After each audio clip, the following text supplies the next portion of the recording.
Welcome to our channel. Dua Lipa wants to turn this year's Glastonbury into a nightclub.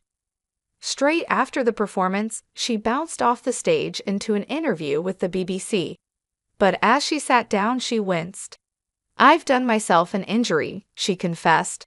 "I mashed my tailbone.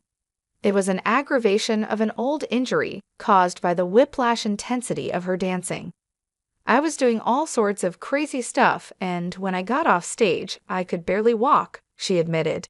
Despite the pain, she was ecstatic. The gig felt like a massive step up. At that point, Dua Lipa was not yet Dua Lipa.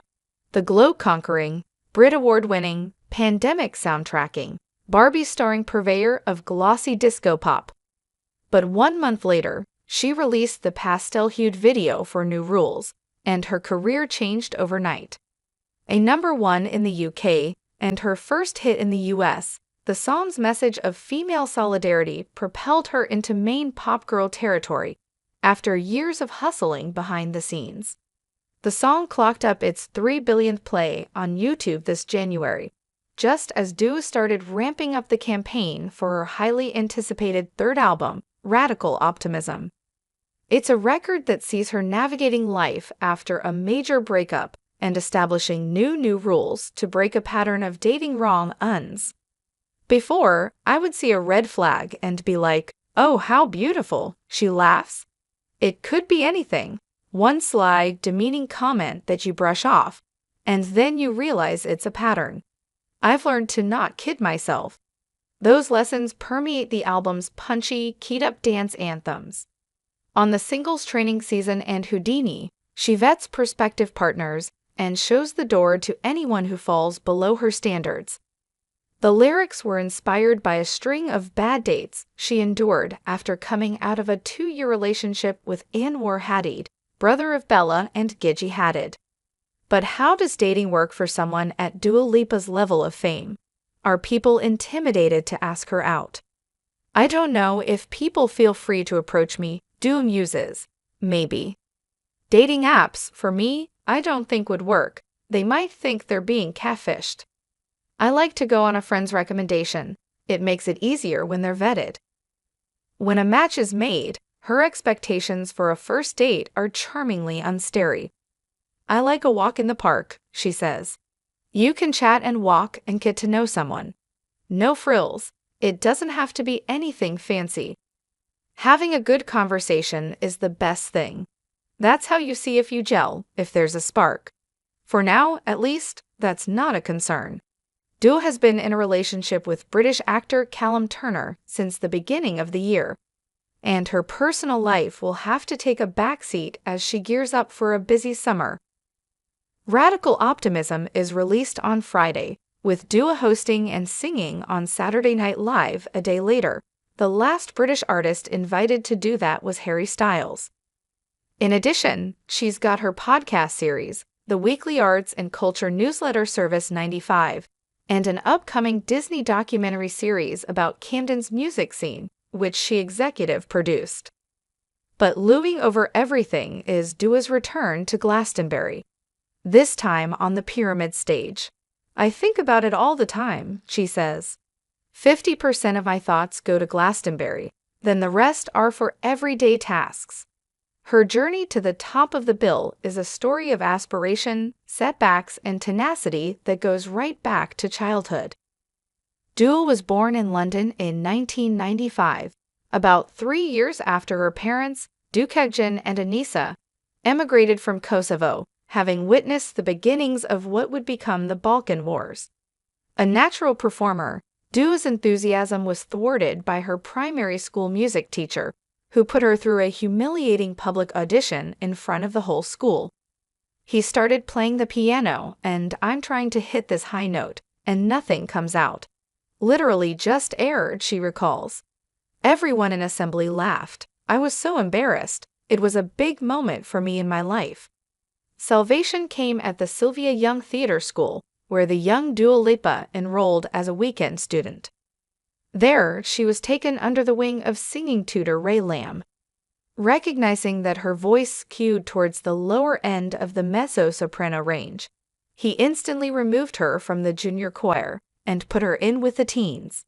She was mortified to be singing next to children who were twice her height, but says Ray helped me build my confidence. He was the toughest one, the scariest one, but really soft, deep down. And when he told you that you were good, you had a real sense of validation. He was the teacher that really made me feel I had something. She started posting cover songs to YouTube. I thought I'd get discovered like Justin Bieber, until, all of a sudden, her parents decided to move back to Kosovo. Dua stuck it out for 2 years before persuading the family she should return to London. There, she shared a flat with a family friend, taking jobs in retail and modeling to pay her rent, while trying to get school over with as quickly as possible. Her first demos were released in 2012. A year later, after appearing in an X Factor commercial, she signed with Lana Del Rey's manager, Ben Mawson, who sent her for 2 years of intensive writing sessions. The results included early singles like Be the One and Hotter Than Hell, but it took a while for Dua to climb the rocky peaks of pop. Her debut album was delayed 3 times before New Rules lit a rocket underneath her career. Suddenly, she was learning her job in the full glare of the spotlight.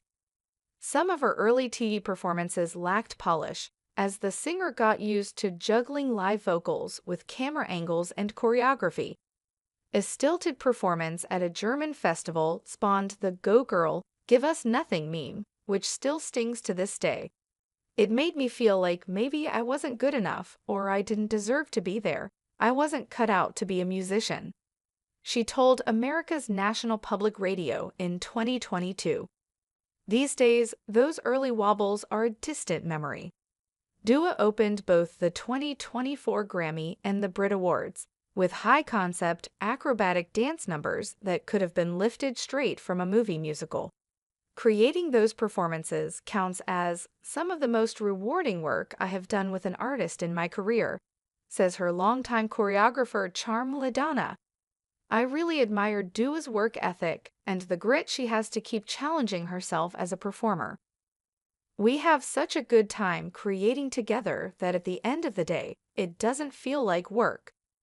Dua says the title of her new album, Radical Optimism, is partly a reference to the uncertainty of her early days. I thought it was so important, the idea of pushing through when things feel like they aren't going well. Because often, with hindsight, you can say, this thing that really upset me, I can see from a different perspective now. It's a mindset she brought to the album. Writing sessions actually began in 2021 as a way of staying productive when the pandemic put her future nostalgia tour on hold. I knew the title that early, she says. I felt like I had to write myself into a good idea. However, the early sessions were fruitless. The new sound she was searching for didn't materialize until she finally hit the road in 2022. The thrill of playing her music with a live band inspired her to take the same approach in the studio. Programmed beats and loops were replaced by live drums, flamenco guitar, and even, on a song called Maria, the sound of a Polynesian nose flute. She calls it alternative but pop, with a touch of psychedelia. Fans will hear 11 tight, summer holiday-ready pop bangers, and the ones who pay attention to the lyrics will notice a big shift in Dua's perspective. Her first album was full of screw-you anthems, aimed at a cheating boyfriend. But the final song on Radical Optimism, Happy for You, finds her wishing an ex good luck with his new partner. Even the hard parts were all for the best. She sings over a swirling piano motif. I must have loved you more than I ever knew. That's definitely a new emotion, says the star. I used to be much more impulsive and reactive, but not every breakup has to be a bad one. Her writing feels more specific on this album. On Watcha Doing, Dua admits the damage her need for control causes in relationships. While These Walls is a Polaroid picture of a couple realizing their time is up, that reaches ABBA levels of domestic misery. It's a corrective to critics who've sometimes described Dua's work as anonymous or faceless. As a pop artist, there's always the stigma of not being taken seriously, she says. Pop music makes you feel good, so it can't be deep, or honest, or real.